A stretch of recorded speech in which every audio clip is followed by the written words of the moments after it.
አንድ ጥያቄ ልጠይቃችሁ። ዛሬ ጠዋት ስትነቁ ለምን እንደተነሳችሁ ታውቃላችሁ? ወይስ በዘልማድ ነው ካልጋችሁ የተነሳችሁት? ብዙ ሰዎች የሚሞቱት በ80 ዓመታቸው ቢሆንም የሚቀበሩት ግን በ25 ዓመታቸው ነው። ለምን መሰላችሁ? በ25 ዓመታቸው ተስፋ ስለሚቆርጡ ነው።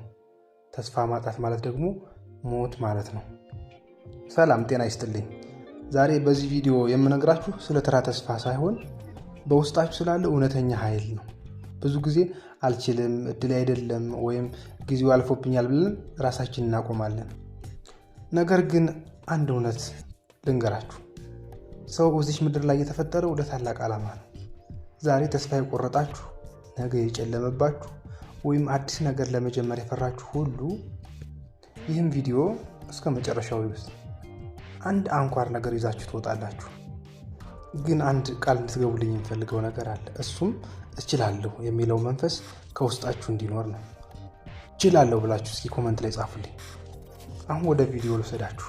ብዙዎቻችን ስኬትን የምናየው ልክ እንደ ቀጥታ መስመር ነው፣ ግን እውነታው ከዛ የራቀ ነው። ስኬት ውድቀቶች፣ እንባዎች፣ ብቸኝነት ያለበት መንገድ ነው። ግን ውድቀት መጨረሻ አይደለም። ውድቀት ማለት ትምህርት ቤት ማለት ነው።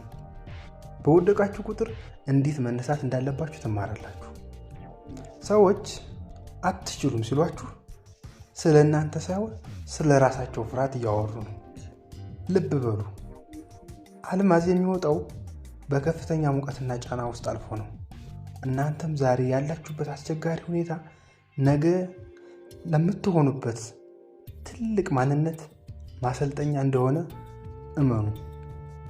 አሁኑኑ ጀምሩ። ትልቅ ለመሆን የግድ ትልቅ ሆኖ መጀመር አያስፈልግም። ነገር ግን ትልቅ ለመሆን መጀመር ደግሞ ግድ ነው። ብዙዎቻችን ሁኔታዎች እስኪመቻቹ እንጠብቃለን። ግን እውነታው ሁኔታዎች መቼም ሙሉ በሙሉ አይመቻቹም። በምትጀምሩበት ጊዜ የምትከተሏቸውን 3 ህጎች ልንገራችሁ። አንደኛ፣ የ1% ህግ። በየቀኑ 1% ብቻ ራሳችሁን ለማሻሻል ብትሞክሩ በአመት ውስጥ 365% የተሻላችሁ ሰዎች ሆናችሁ ትገኛላችሁ። ሌላውና ሁለተኛው ደግሞ ንባብና እውቀት ነው። ስልካችሁ ላይ ከምታጠፉት 2 ሰዓት ውስጥ 20 ደቂቃውን እውቀት ለሚሰጥ መጽሐፍ ወይም እውቀት ለሚያስጨብጥ ተስፋ ለሚሰጥ ቪዲዮ ብትሰጡት ህይወታችሁ ላይ ትልቅ ነገር ታያላችሁ። ሌላው ደግሞ ራሳችሁን አታወዳድሩ። የእናንተ ውድድር ከትናንቱ ማንነታችሁ ጋር እንጂ ከሰው ጋር ፈጽሞ አይሆን። ምክንያቱም የእናንተ ህይወት የእናንተ እንጂ የሰው አይደለም። ጽናትን ፈረንጆች ሬዚሊያንስ ይሉታል። ጽናት ማለት ተስፋ በመቁረጥ ወይም ተስፋ በሚያስቆርጥ ሁኔታ ውስጥ ሆናችሁ አልቆምም ማለት ነው። ህይወት ስትገፋችሁ እናንተ ደግሞ መልሳችሁ መግፋት ማለት ነው። ራሳችሁን እንዲህ ብላችሁ ጠይቁ። ዛሬ የምሰራው ስራ ልጆች ምን አይነት ታሪክ ይተውላችኋል? ወይም ለልጆች ምን አይነት ታሪክ ያቀብልላችኋል ብላችሁ አስቡ።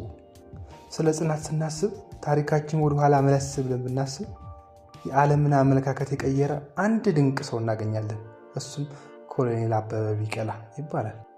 የዚህ ሰው ፈተና በ1960 የሮም ኦሎምፒክ ላይ አበበ ቢቂላ ኢትዮጵያን ወክሎ በማራቶን ለመወዳደር ሲዘጋጅ ትልቅ ችግር ያጋጥመዋል። የስፖርት ጫማ የሚያቀርበው ድርጅት ወይም አዲዳስ የሰጠው ጫማ እግሩን ያቆስለውና ምቾት ይነሳው ነበር።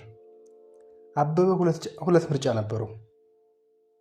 ወይ በዛ በሚያቆስለው ጫማ መሮጥ ወይም ውድድሩን መተው። አበበ ግን 3ኛው ምርጫ መረጠ። ጫማው ካልተመቸኝ በባዶ እግሬ እሮጣለሁ አለ። አስቡት፣ በሮም ጎዳናዎች ላይ በጠጠሩና በኮብልስቶኑ ላይ 42 ኪሎ ሜትር በባዶ እግር መሮጥ። ብዙዎች ይህ እብደት ነው አሉ። አንዳንዶቹ ደግሞ ሊጨርሰው አይችልም ብለው ተሳለቁ። አይቀሬ ነውና ውድድሩ ተጀመረ። አበበ በባዶ እግሩ መሮጡን ቀጠለ።